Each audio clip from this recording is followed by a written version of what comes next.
Kabataang Q-Citizen, protektado ka! Dumalo si Mayor Joy Belmonte sa QC Children's Summit 2025 na may temang One Voice, One Goal, and OSAX CSAM Now na ginanap sa Quezon City Science High School. Ipinahayag ng mga kabataan ang kanilang mga ideya at hakbang upang tugunan ang mga hamon at problema ng kanilang sektor. Nakiisa si Mayor Belmonte sa 17th Ako Para sa Bata Conference sa QC Maisy Center. Layon ng summit na labanan ng online sexual abuse and exploitation of children at paggamit ng child sexual abuse and exploitation materials. Our children deserve to grow up in a world where their devices open doors to learning, not to predators. Where the internet is a tool for their growth, not for exploitation. Together, let us achieve an OSAIC-free future for the next generation. The Quezon City government stands with you in this cause. Q-Citizen cyclists, sama-sama! Sama-samang nagbisikleta ang mga opisyal ng pamahalaan, ambassadors at women's rights advocates sa Cycle to End Violence Against Women bilang paggunita sa 18-day campaign to end VOW.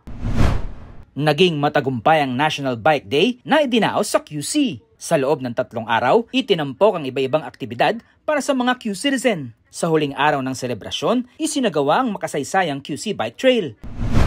Binahagi ng mga eksperto sa kauna-unahang Quezon City Flood Summit kung paano pa iigtingin ang weather and flood forecasting sa QC gamit ang siyensya. Bilang tugon sa pagbaha, isinagawa ng lokal na pamahalaan ang iba-ibang proyekto.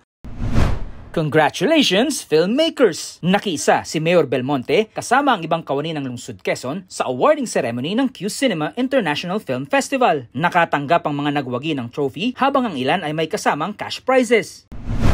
Nakiisa si Mayor Belmonte sa ginanap na Young Leaders for Good Governance ng Jesse M. Robredo Foundation. Tinalakay ng alkalde ang iba-ibang programa ng lungsod para sa dekalidad na edukasyon at ang kahalagahan ng tapat na pamamahala. Tinalakay sa 80th National Executive Board meeting ng League of Cities of the Philippines ang mahalagang paksa sa Local Government Code sa pangunguna ni Mayor Belmonte bilang National Chairperson ng LCP. Nakipagpulong si Mayor Belmonte kay Maria Rosalyn Messina ng UN Women at Janet Oviedo, head ng QC GAD Council, upang pag-usapan ang Transform Care Investment Initiative. Lumagda ang Lungsod Quezon sa Memorandum of Agreement kasama ang Department of Energy at mga alkalde sa NCR para sa pagpapatupad ng solar solutions for government, energy efficiency, and renewable energy in public buildings. Congratulations sa lahat ng graduates! Pinarangalan ng mga barangay official na matagumpay na nakapagtapos ng Certificate on Leadership in Public Service, Fundamentals of Public Management, Public Finance, at Evidence-Based Policy and Decision Making.